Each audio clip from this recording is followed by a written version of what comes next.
Okay, we're on. Okay. Okay. So. Okay.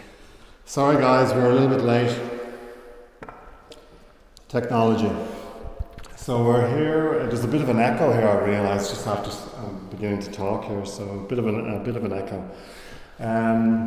We're here with Austin Hearne, and on the occasion of what can we call this? A kind of private view.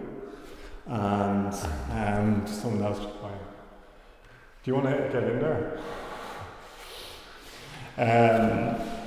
So we're here on the occasion of this kind of private view because we're still under regulations, COVID regulations, and I suppose it's a weird sensation in a way because, especially in particular of this exhibition, because it's so experiential. And myself and co-curator Emma Roach just got to view the show today, and it's been a 3-week install, so we haven't been here. So this is the first time we've seen it, about an hour ago, and we were kind of blown away. And I'm not just saying this because Austin's here beside me, but it's an exhibition that you really have to experience. It was something that when I entered the gallery I got all giddy about it, and I was building up expectations over the last 3 weeks because Austin had been sharing some images with us, but they were only little snapshots of corners of the room. We realised that he was doing something with the floor. You can't see this in the image that we're showing here. And he was doing something with the walls and lots of different things going on. But when we entered today, we're kind of just no words really what he's done. And we knew that, and what we're going to talk about really is about the materials of Austin's practice, but also what's behind the materials, the content, the concept, the politics, religion, all these different things that are behind this exhibition. But first of all, I want to kind of ask Austin, who is Cardinal Raymond? So the title of the show is Love Letters to Cardinal Raymond. Yeah. And so there's this character, and there's also another character which is Austin but not Austin. Sorry, we have another person trying to get in. We have a second character that is Austin but not Austin, and he's written these letters around the room, and they're expressing certain things but in quite an adolescent way. So I suppose my first question to Austin, and thanks for doing this, Austin.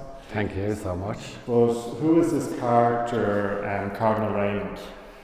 So I suppose obviously my practice is very preoccupied with the Roman Catholic Church, and just through my research I came across Cardinal Raymond Leo Burke a good few years ago actually, and really what kind of piqued my interest in the first place was the costumes he wears. They're like overly flamboyant. I mean, he dresses in the very kind of old kind of traditional way with the very wood grain red silks, that cardinal red, the really intricate laces, 20-meter trains, these capes with trains and stuff. And so he's just a very imposing character. And you ever see, there's loads of videos on YouTube. So that's where I kind of saw him first. But it's just these crazy flamboyant masses, he would say, with all these costume changes.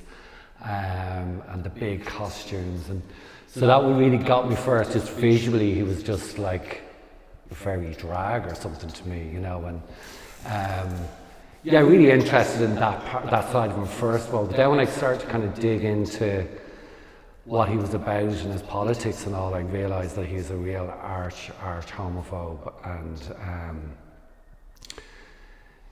very arch homophobe.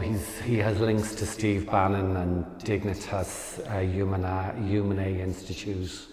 And he's very staunch. He's very against homosexuality, sees it as disordered, intrinsically disordered, against nature, all those kind of things. So I became obsessed kind of just by looking into him then, and I just was, it's just really, he interested me because I saw this kind of dichotomy between these crazy politics and then this very drag presentation, the way he presents himself. So I found it quite, like when I'd read about him, it would make me very angry, but I'd be also find it quite funny, so this very, just a real mix of emotions whenever I'd read about him or see about, or come across anything to do with him.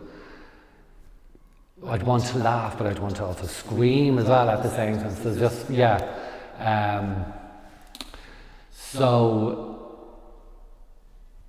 so he's been kind of there in the background of my work for the last while, and I just started writing letters in the last year or so to him, and the first letter was just like, my name is Austin, I've read about you, I know what you're all about, why don't you go and literally go fuck yourself in a way. And and I wouldn't be sending them, I would just scribble them down, it'd be a very visceral kind of act, so then I started, I don't know how this happened, but I started writing kind of like the next letter then was like a love letter to him. And I just I created this character then that I was this very immature gay man who kind of started to fancy him and wanted to kind of run away with him, and I wanted to, they let us progress then, that I wanted to kind of like him to leave the Vatican and come live with me, and because my background is a painter and decorator, I would do up this beautiful apartment for the two of us, and we could canoodle and cuddle and all this kind of stuff. And so that was another kind of letter, and then the last letter is me kind of more saying like, I haven't got any answer from you, and you've basically rejected me, and I'm angry, and you can go and, as far as I'm concerned, go and die, and so it's this very loose, imaginative, thwarted love affair, and I suppose it's a really kind of like roundabout way of just poking fun at him in a way, because I sort of think as well, maybe, like I've no proof of this, but I think anyone who is that homophobic and who kind of makes it their business to kind of go against homosexuality, like why would you care? I think there's something deeper there. So so I think that's kind of it in a nutshell, but I suppose it's a way of really poking fun actually, just being and taking the piss and being satirical. And I suppose the letters as well, writing these letters were a way of me sort of generating ideas and just working through ideas really and generating ideas really. And do you usually enter into these kind of characters to do this work? Do you have to kind of separate yourself in some way, or does it usually Austin that's making the work, or is it it's a mix of both? I mean, I do put myself into my work, and I perform, and I have performed for the camera a lot of the time. I was like, very sort of not unlike Cindy Sherman in some ways, but I think this was one of the first times where I really threw myself into a character in a way. A lot of the times it would be I'd be doing self-portraits of myself, or versions of myself, or maybe dressing up as a priest, that kind of thing. But this kind of went, I think this is kind of like a way of just going deeper into that. And for this show I kind of, and in one of the letters I say, I will become you, and I will become better, and more flamboyant, and just better than you in a way. So there are pieces in here where I've dressed as him in a very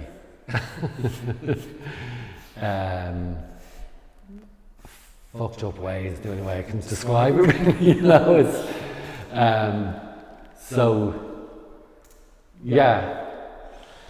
You mentioned that you're a painter decorator, and when I met you here about 3 weeks ago, when myself and Emma met you, like, you had all these cans of paint, Yeah. rollers, wallpaper, all this stuff that you would associate with a painter decorator. Yeah. And you would enter this space which had a grey floor, it had white walls. We had just had an exhibition, a group exhibition called Meet.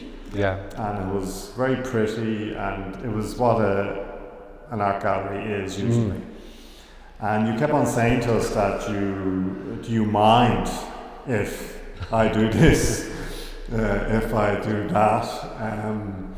And you really have done this and that in the space, because when I entered here, I was kind of shocked. I just, now, beyond, we were talking about the meaning behind your work and the characters and stuff, but formally, it's kind of, I'm still trying to process what you've done to this gallery space. Now the viewers here only can see a corner of the room,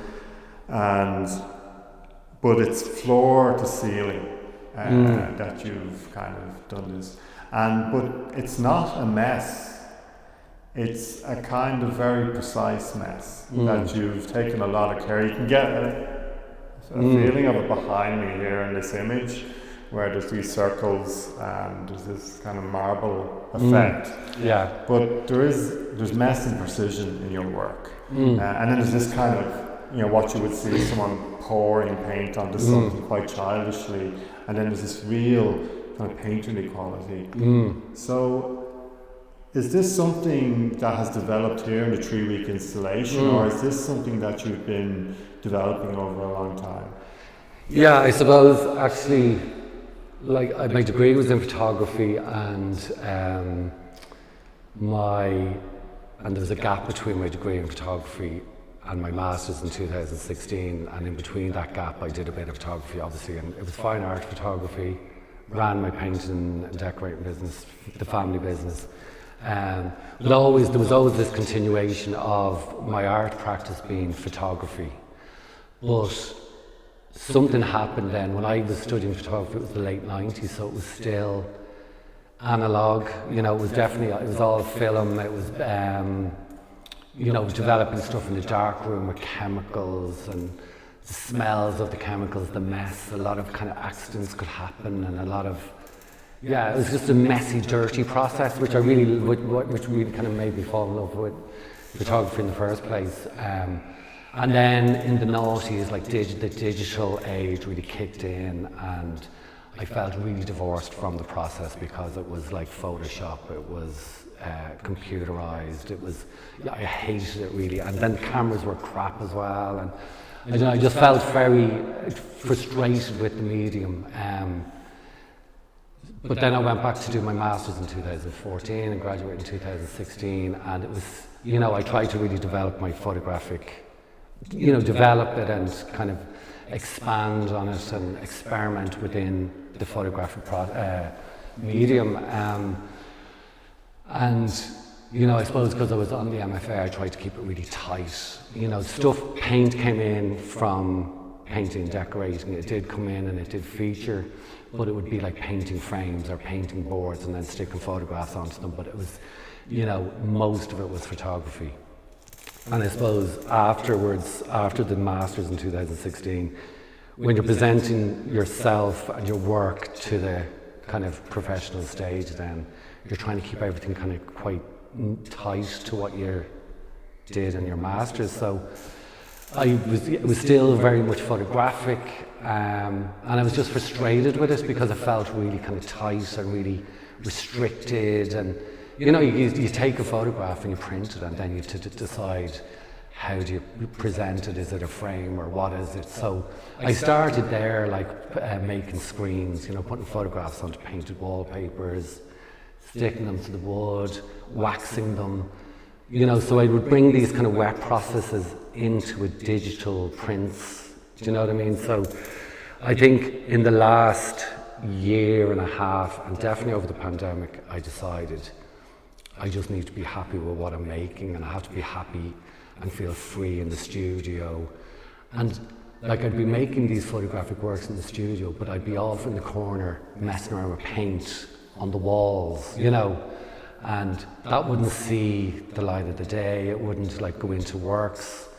it would be just just somewhere where I could just loosen up and play and feel like I was having a good time, or and then I'd go back to the serious work of doing photographic stuff, so I think over the pandemic, and definitely, I think before the pandemic, but definitely over the pandemic, I was like, right, I'm going to do what I really, really like, and I'm just going to, and I really like painting. I really like paint. I like the process. I like the mess. I like getting messy. I like the smell. And it's very akin to the chemicals of the analog age of photography. So it's kind of like getting back to that in a way. I see, and there's, and it has the it's open to mistakes, and it's open to just stuff going wrong, and you can have a certain amount of control over it, but then I like to kind of relinquish control with things. Like some of these wallpapers here, I would pour paint on the paper and let them kind of dry, or leave them out in the rain outside, and I would come back the next day and I wouldn't know what I'm going to find in a way. So that was, so I kind of feel like I want to get to a place where whatever I'm making, I'm free, and I feel like happy doing it. It's shocking here, the precision though. It's very hard to explain it in that it feels like everything is masked off. That you've inhabited every edge of the gallery, and all that's framing it is the doors, the radiators, and the windows, and so everything else has been populated with this stuff, like every inch. There's a little alcove above the doorway, and you've got that as well. So it's right up to the edge, and when you come in here, and the floor as well is in a kind of quadrant, that you've divided the floor into four, this large space here, and it's kind of like a crucifix actually in the center. Actually, never thought of that. Like a cross. But it's kind of very precise, and then when you step on the floor, you feel that, is it going to be tacky?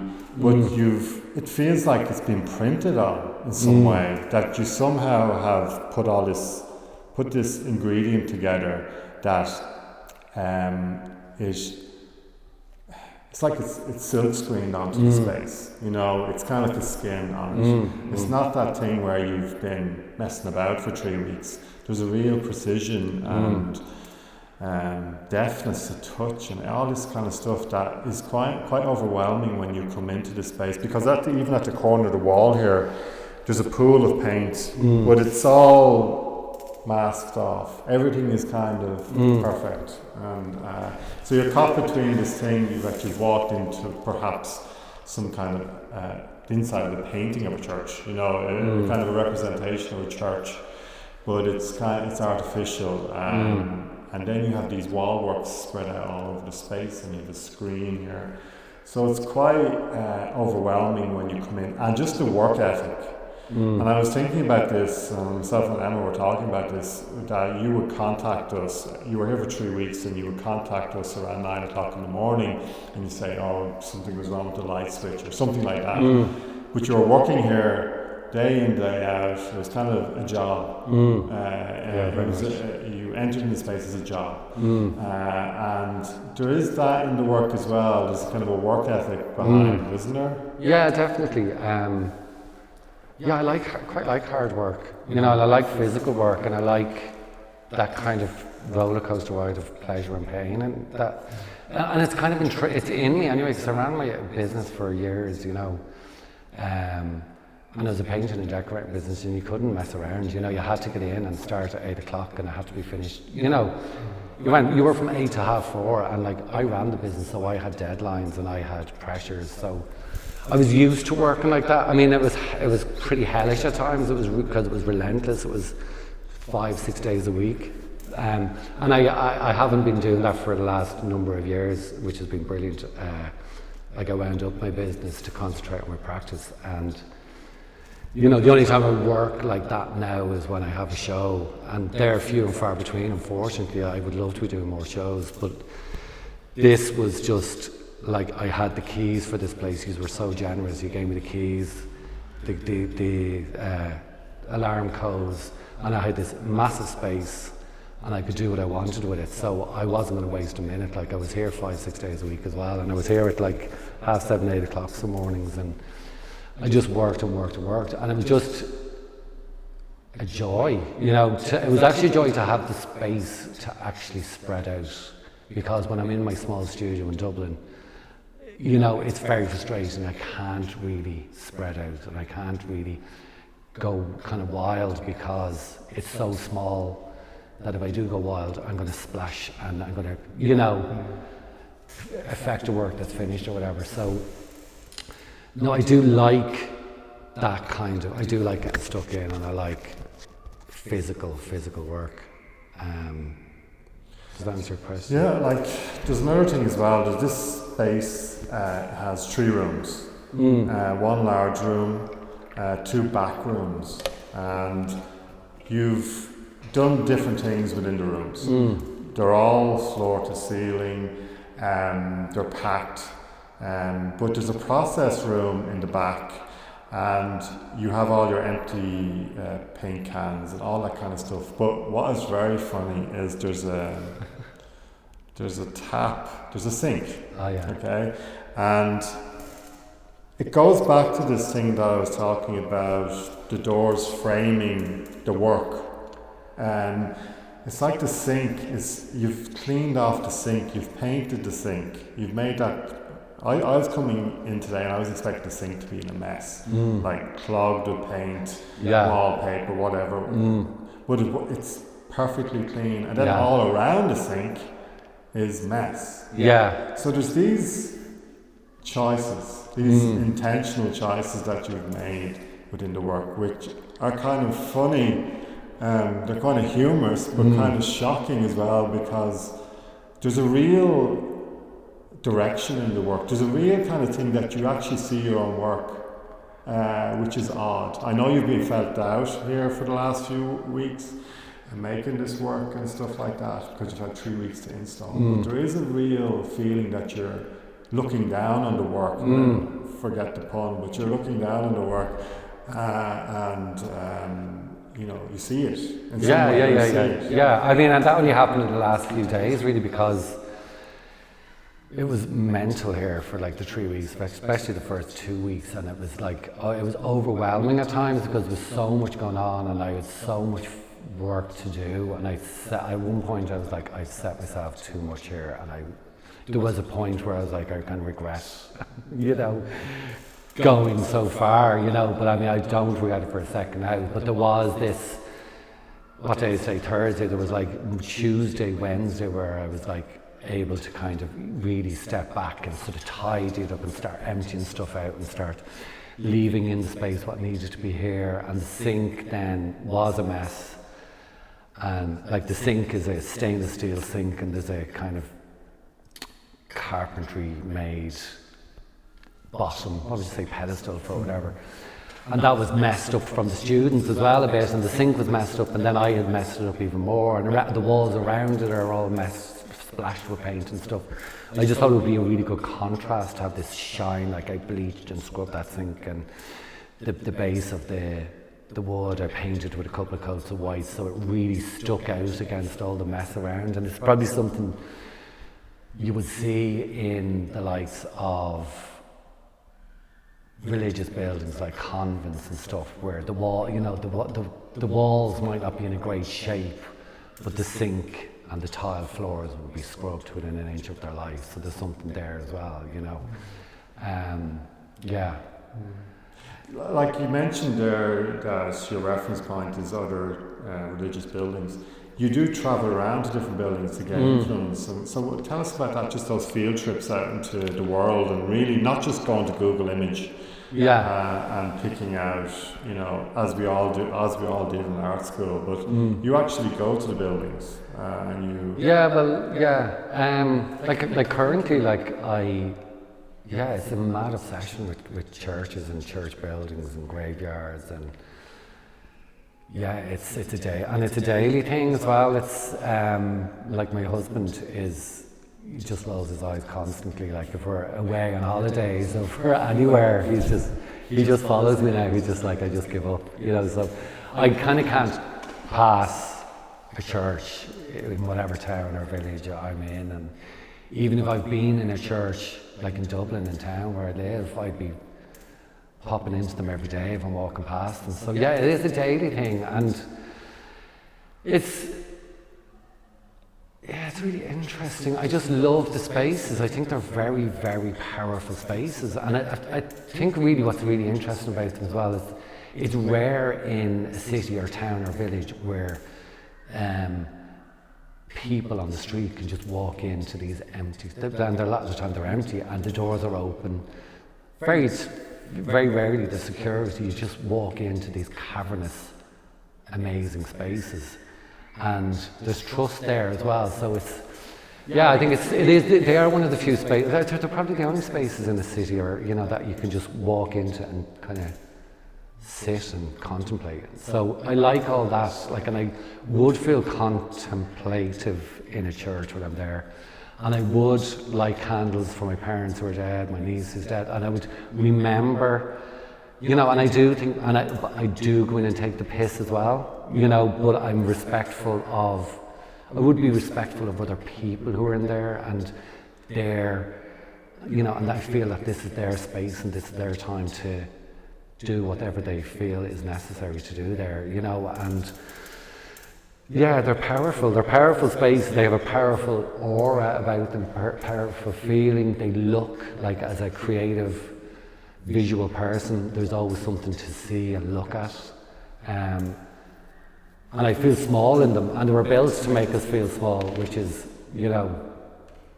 and I do feel small in them, and I think that's the part of the idea of them, is to make you feel small and to make you feel maybe insignificant, or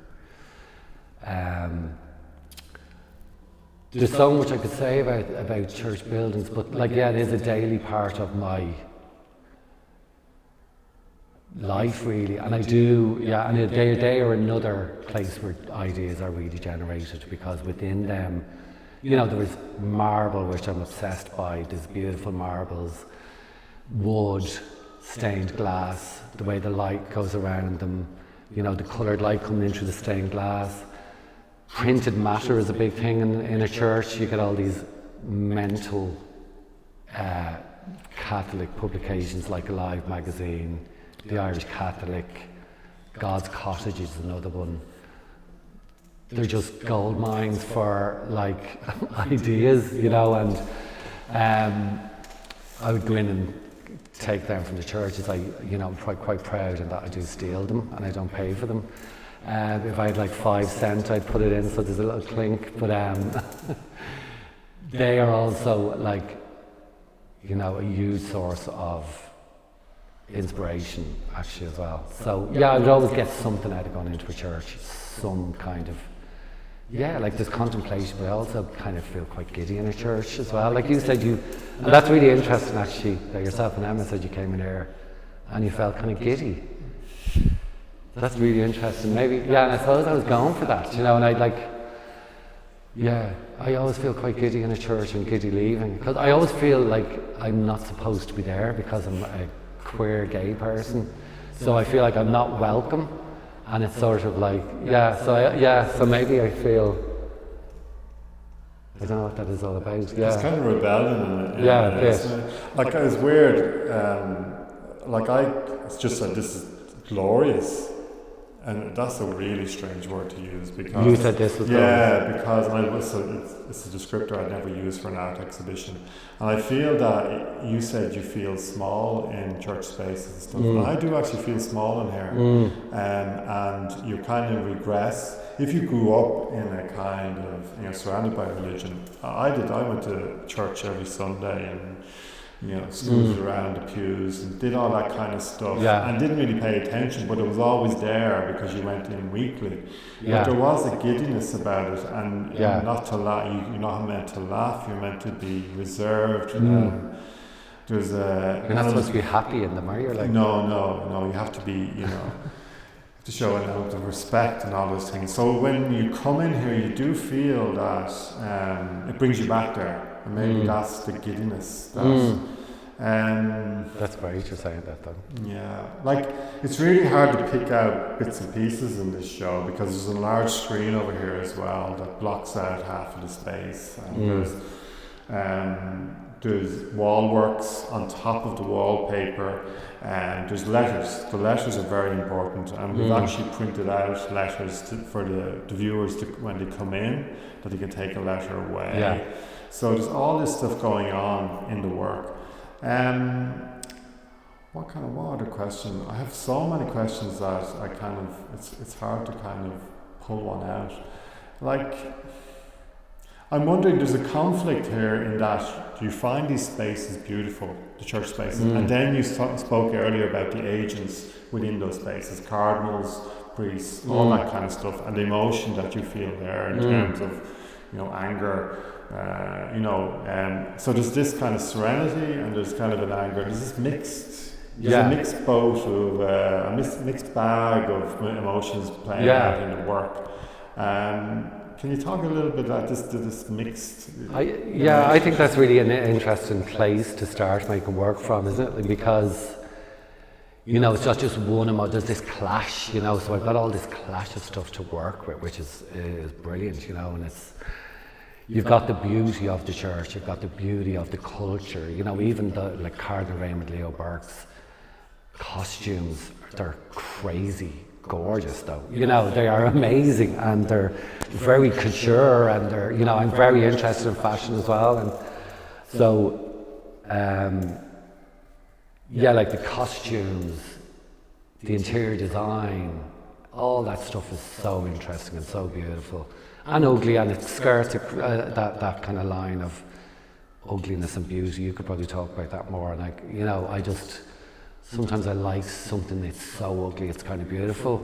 So there's all that to play around with. But then there's the politics, which is ugly and horrible and disgusting, and against women and against gay people, trans people, against sex outside marriage, all these things, contraception, AIDS. I mean, it's actually upsetting sometimes to really, to think about all that. I felt really bashed by the Catholic Church as a child growing up, like as a kind of, when I was turned 12, 13, and you start feeling your sexual urges and your orientation starting to kind of rise to the surface. I felt back then, and it really always stuck with me, I felt like, because as a child you're kind of a bit naive and you're like, the Catholic Church and the priests and nuns in school, they're all about love and acceptance and all this kind of thing. And then all of a sudden I had these very strong urges and desires that it was like, that I can't control, and that they're being funneled in a direction, but it's wrong. And, and at the same time you're like, this is in the 80s, 90s, you're seeing all the child sexual abuse stuff starting to come out, and you're starting, you really start then as a teenager starting to really realise how hypocritical it all is. And naively, as a kind of teenager, I was like, this is the last generation, this is all going to die out now, and all this hypocrisy and all this horrific kind of stuff would kind of die out, and people are going to cop on, and it's going to, but I don't think it has. It has to an extent kind of died off, but I feel the Catholic Church is kind of, the numbers are dwindling, but I feel it's kind of concentrating into a kind of newer, uglier, I've said this before, kind of newer, uglier, less tolerant kind of form. So the people who are hanging on are going to be more OTT, kind of like the evangelicism in the USA. But I suppose, to go back to the point that, it's a delicious place to be working from, as an artist, there's this politics that's alive, and it's there, and it's in the news all the time, the politics of the Catholic Church. It's an ongoing story, horrible and all as it is, funny sometimes it is as well, and then you've got the culture, which is beautiful and ugly. So it's kind of bringing all that together, and Yes, I suppose it's great. I feel really grateful that that's where my interests lie, because there's no end of material really, and I feel, it feels like that. So yeah. It's got me to just you talking about politics and then materials. It's got me really to rethink art in general, because artists go out and make art, and sometimes it's about art. It's art about art, and the way you do things on a canvas or in a sculpture is based on that history, and sometimes that's limited, and then there's the philosophy of politics, which is a way of saying that art is political, but there's something about your work, the message behind it, the intent, this emotion, this rage, this beauty, all these things spiraling around behind it, and then you end up with something that could be a painting, it could be, if you detach this from all that content, but if you just present that as a canvas, people will be pleased to come in and see it as an artwork about art. Yeah. But it's coming from a different place, and that's really fascinating, because really, I don't want to say anything cruel about art that doesn't have politics behind it, or doesn't have that thing, that obsession. Yeah, yeah. It's like what John Baldessari, the late John Baldessari, said about art. He said, or being an artist, he said something like, talent is cheap, but obsession, you can't will obsession as an artist. If you have it. Interesting. Yeah, so he I suppose he was saying this idea of talent, and the thing within the artist, the talent, the natural artist, all that stuff is really cheap, that you need a will and an obsession to kind of keep this thing going. A driver. Behind it. I mean, you can't just paint things or whatever, carve things just for the sake of it. There has to be some kind of something behind it, whatever that is. But you seem to, as you say, you found this thing, this engine that kind of is underneath this thing. Yeah. But the results are kind of shocking in that in this exhibition you've really gone all out, I think, within every corner, every crevice, every little bit. And it's not just one show, but there's a few different shows going on. The process room, there's a table inside and other stuff in it, and there's this very theatrical space in there. What I was going to say there. Well, I mean, this was an opportunity like that doesn't happen, and the artists don't really get, and I feel really fortunate, because I suppose, shows are few and far between anyway at the best of times, and then, if you are lucky enough to get a show, you have to have a concept, you have to have materials, you have to have it all listed down, and you have to kind of be very definite about what you're going to present, really, don't you, in most cases. Whereas this, I was making stuff, and I had making stuff before, the show, before I knew the show was going to happen, and then there was this gap then where I was like, I don't know what, I'm going to do something with the walls, I'm going to do something with the floors. I had a loose idea, but I didn't really know how extensive it was going to be till I came down and saw the space and felt the space and all, and then I just went for it, And could you do this in a more centrally located space? Because we're in Gorey here, we're outside, we're on the periphery, this periphery space. Yeah. Would you feel confident you could do this in another space? Yeah. Yeah. Oh yeah, definitely. Yeah. The thing about this, actually, some of the papers that because there's a big, at the back here, there's a big green like small incline, and I was using that as well, so I was using that to make papers out there. I had this idea that I was making like marble type papers, wallpapers, and I had I developed a way to do that, and actually I had a 2-person show at Answer in the complex. I was invited by Paul and Mark there last September. So I started kind of preparing for this show then, and I started making kind of marble papers in my studio, and I kind of had developed a bit of a way of doing that at that time. So I kind of thought I knew how to do it when I came down here, but that space outside here, that kind of incline hill, it's like, I was like, oh, I can just spread everything out there and do it there, you know. But that space then made these papers a lot different because they were on outside. I was, you know, pour paint and I paint the papers and it would start pooling in the papers.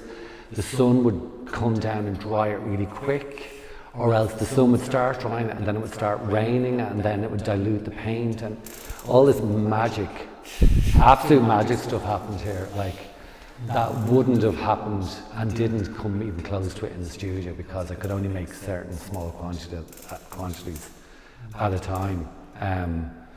So this, yeah, having the space has been absolutely magical for all that, you know. But I, you know, and I suppose your question is, if I was to plan to do something like this in another space, I'm sure it would be different, but it would, you know, be similar. And maybe it would develop, and maybe it'd be a different version. Who knows whether it'd be better or worse?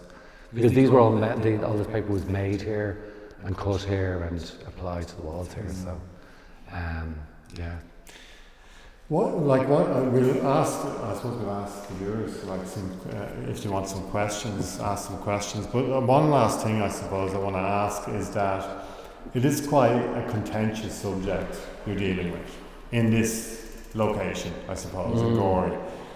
Like, how do you feel about, you know, people coming in here and perhaps not feeling the same things that myself and Emma felt coming in here, but feeling something else, feeling something that, you know, maybe they are still part of the church, or they still feel a certain thing about it that is a little bit different. How do you feel about that? Because it is a political work, and it's beautifully done, it's formal, it's all those things that you want an art exhibition to be, but it is asking questions. It is kind of it's quite antagonistic in a way, you know. Even though their characters are their real characters, and then there's a kind of a fake character who's writing these letters, but it's you and not you. So there's all this stuff going on that people are going to look at in a different way. Yeah, I suspect. Yeah, well, of course. I mean, yeah, I'm sure there'll be people coming here would be offended. But equally, I'm offended. You know, I've been very offended, and I continue to be. But that's just the difference, isn't it? That's just life, I suppose, is it? I mean, is that just too simple to say? But I mean, I don't make apologies for it. I don't make apologies for what I do or what I say. You know, within my art practice, I respect someone's beliefs, someone's religious beliefs. And I wouldn't try and change anyone's mind. I'm not in, you know, that's not where I'm at. I'm not trying to change people's minds. I'm not trying to, you know, take them over to the dark side or anything. So, yeah, I'm sure there would be people that would feel offended, but like, I'm offended constantly as well, you know, and that's fine. You know, I'm not trying to, yeah. Well, have you any like shown that? I don't know. Yeah, no, but listen, it's like what myself and Emma feel about this show is that we were anxious about it. We were anxious about not just what you were doing in space. We were like, oh my God. What if there is a bit of... No, but what you're going to do with the space, the wallpaper, there's a bit of cleanup going to happen. Yeah. That's first of all. But then it's the subject as well. You're in a space that's close to certain sites that have been up in the news in terms of religion and sexual misconduct and all that kind of stuff that's swirling around this space. That we were anxious about, but we were like so excited about it. And I think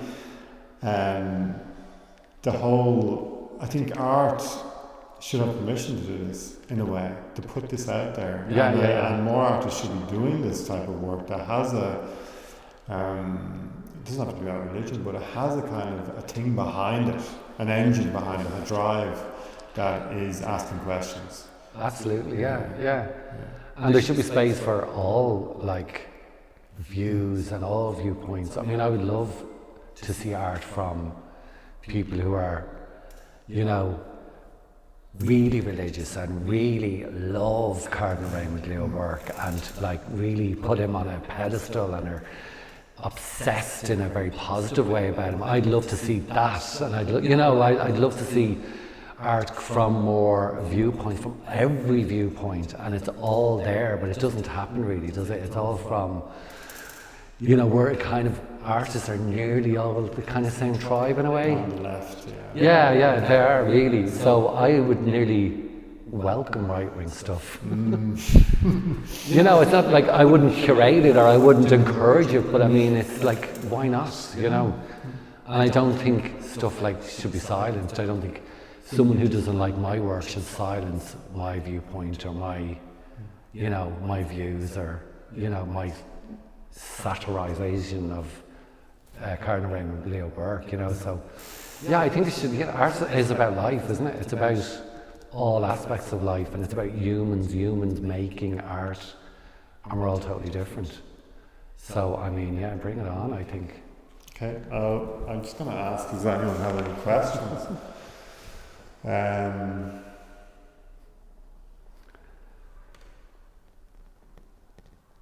There's no questions, yeah? Okay. No. Anyone have any questions? I suppose we leave it open to questions. Thanks for staying, everyone who joined.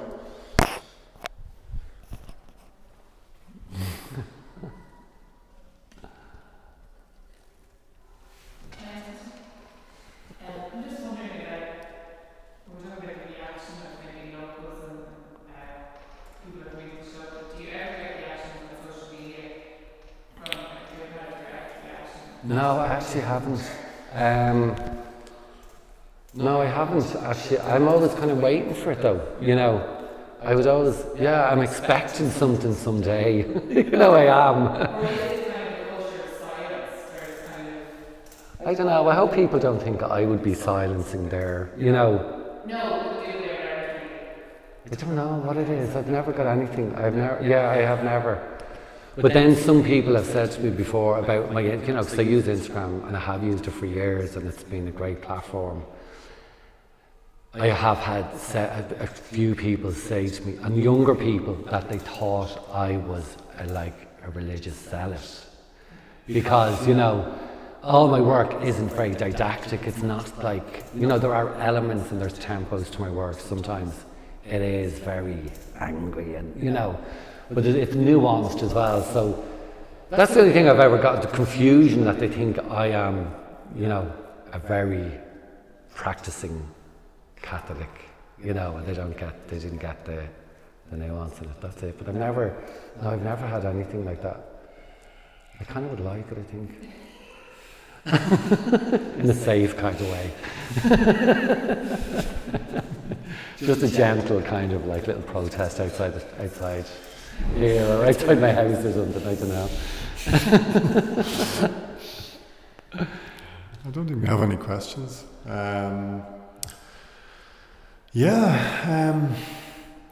I suppose the last thing I want to say is I just hope people come to see this thing, because for someone who goes to a lot of galleries and sees shows, it's very rare that I walk into a space that I get giddy. That's and great. I kind of, it feels in here that you're not controlling the artwork, or it's not that it's curated. It is curated by the artist, but it feels just like a big splash. And that because there's no white walls, all we have is white on the ceiling. There's nothing there for the viewer to kind of feel comfortable. To have space, the white gallery space, to kind of have a moment where you can kind of take a breather and then go to the next work and kind of pull it into your view. There's no moment in this space. It's actually, I've been here for an hour and I'm starting to see details only now. So it's like one big painting that you walk into. It really smacks you in the face. I really wanted that. I like being smacked in the face myself. In artwork or films or something, I really, and I like subtle, obviously I like subtle, quiet minimalist stuff, but I just want to make something really in your face.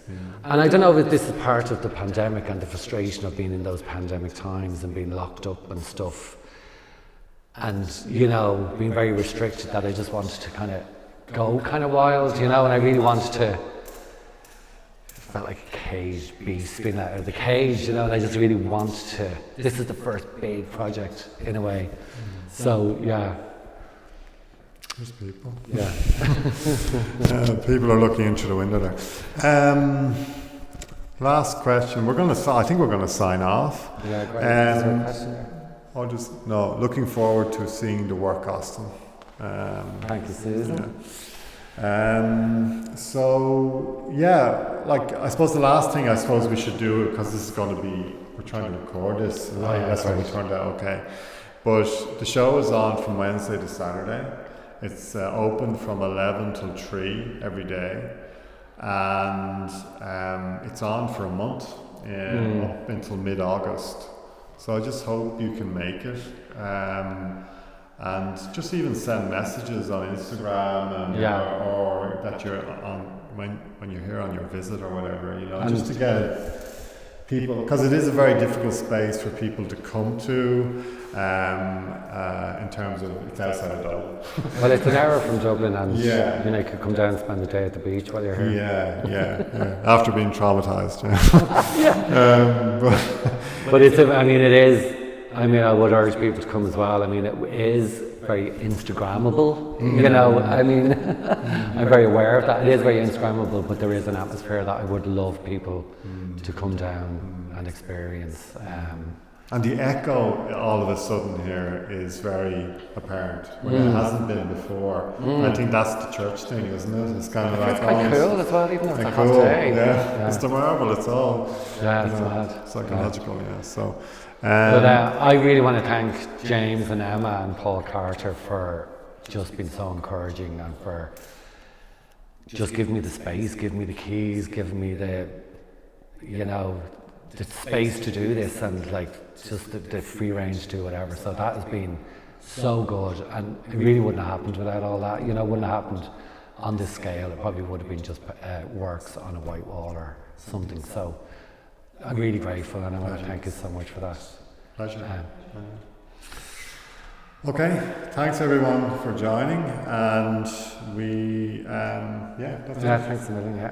Thank you. Thank you. Bye-bye. Bye. Thanks.